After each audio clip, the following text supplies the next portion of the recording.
Bonjour YouTube, aujourd'hui avec le petit C++, nous allons parler du principe de méthode chaînée et de son amélioration en utilisant le CRTP, vu du coup dans la précédente vidéo. Si jamais vous l'avez loupé, le lien est dans la description.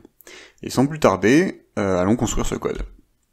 Alors le méthode chaining, ou encore connu sous le nom de nameParameter, est un principe qui consiste à enchaîner des méthodes sur un même objet. Chacune des méthodes retournant son sys. Et le but est d'enchaîner des fonctionnalités en une seule ligne d'instruction, sans avoir de variable de stockage intermédiaire. En contrepartie, l'utilisation de ce principe peut engendrer la création d'un surplus de méthodes, et l'ensemble de ces méthodes doivent être indépendantes et ne doivent pas répondre à un ordre d'appel. Alors nous allons prendre pour exemple une classe qui aura pour but la création de textures.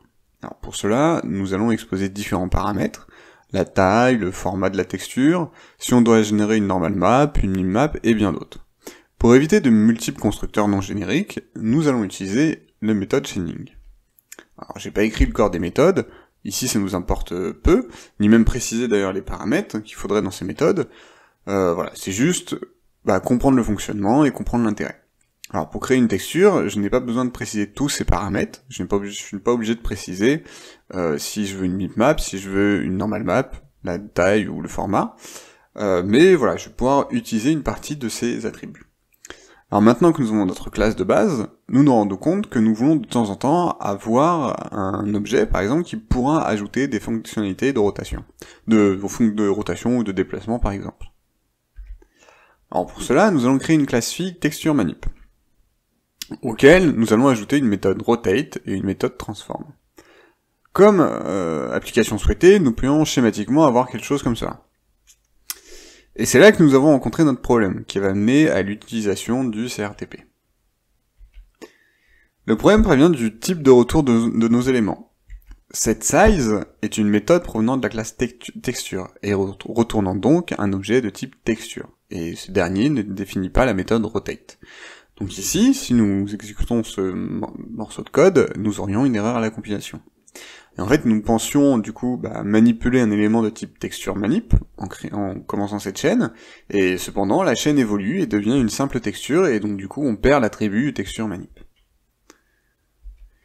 Pour résoudre ce problème, nous allons utiliser le CRTP. Ainsi, nous ne renverrons plus le type courant de l'objet, mais le type réel. Pour la lecture, j'ai simplifié les classes et je vais juste prendre les méthodes qui sont utilisées.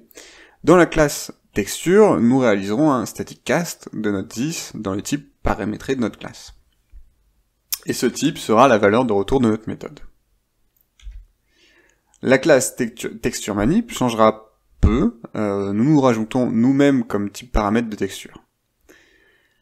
Et il deviendra possible d'écrire notre précédente ligne, car chaque élément renvoyé par nos méthodes seront de type textureManip, même si elles sont définies dans texture. Ici, setSize renverra, du coup, du fait du static cast vu précédemment, renverra un élément de type textureManip, et du coup aura accès à la méthode rotate. Alors nous avons pu voir une nouvelle application du principe de CRTP, mélangée à une autre astuce du langage. Cette astuce est à utiliser de manière réfléchie et logique. N'oubliez pas que chacune de ces méthodes doivent être indépendantes et ne doivent pas dépendre de l'utilisation d'une précédente méthode.